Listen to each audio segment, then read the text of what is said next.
salesman, hallucination, sales, missed opportunity, get of a salesman.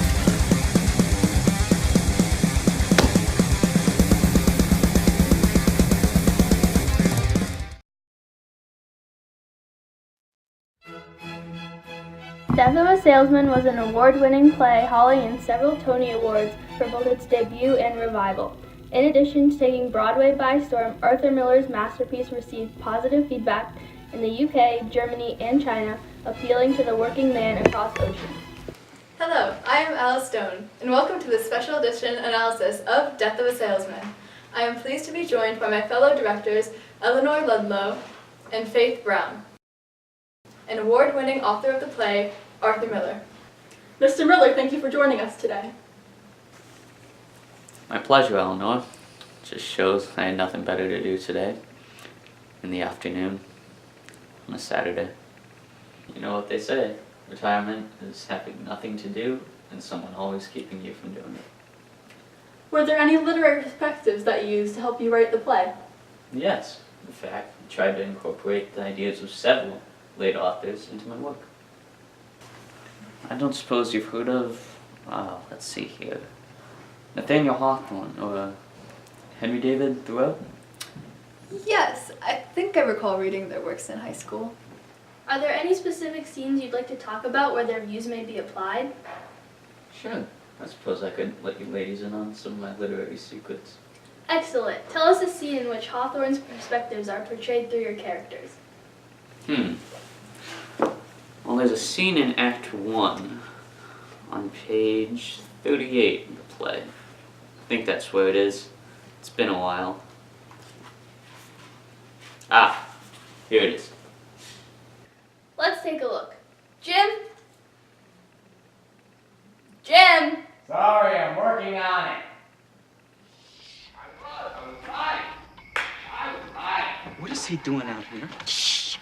God almighty, Mom. How long has he been doing this? Don't. He'll hear you. Well, what the hell is the matter with him? It'll pass by morning. Well, shouldn't we do anything? Oh, my dear, you should do a lot of things. There's nothing to do. Go to bed. Well, I never heard him so loud, Mom. Come around more often. You'll hear him. Why didn't you ever write me about this? How would I write to you? For over 3 months, you've had no address. I was on the move, but I thought of you all the time, that. I know, dear, I know. But he likes to have a letter just to know there's still the possibility of better things. Well, he's not like this all the time. It's when you come home, he's always the worst. When I come home? When you write you're coming, he's all smiles. He talks about the future. He's just wonderful. Then the closer you come, the more shaky he gets. And by the time you get here, he's arguing. He seems to be angry at you. I think it's just because he can't bring himself to open up to you.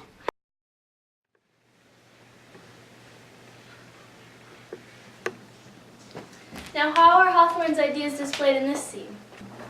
Well, Hawthorne sympathized with characters like Willie because he develops stories that involve characters who struggle with forming and maintaining human connections. His characters often hide their emotions just as Willie does. For instance, in The Minister's Black Veil, the main character isolates himself from others. Hawthorne acknowledges this fault in human society and how it has the potential to sever close relationships. So Hawthorne really values human connections and often incorporated them into his works. It's very interesting that you drew inspiration from stories of his. It's very helpful to draw inspiration from other literary sources in order to develop one's own story. And you also mentioned finding inspiration for Death of a Salesman in Thoreau's works. Yes, there's a scene right at the beginning of the play where his views are prominent.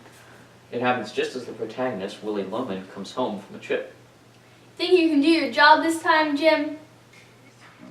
The whole house smells of shaving lotion. Figure it out. Work a lifetime to pay off a house. You finally own it. There's nobody to live in it.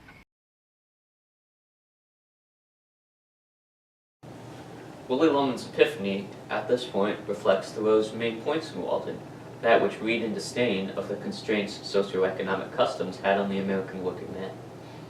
Thoreau, in his experiment by Walden Pond, advocated for living on bare essentials to escape unnecessary responsibility, such as the lofty mortgage Willie and Linda are trying in vain to pay.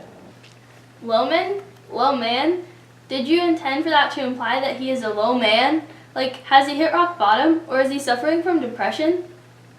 How insightful. I suppose so. Well, this has been a quite thorough interview, if I may say so myself.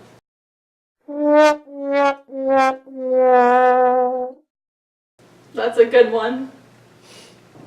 Mr. Miller, thank you again for joining us today. Faith, it was my pleasure to be here.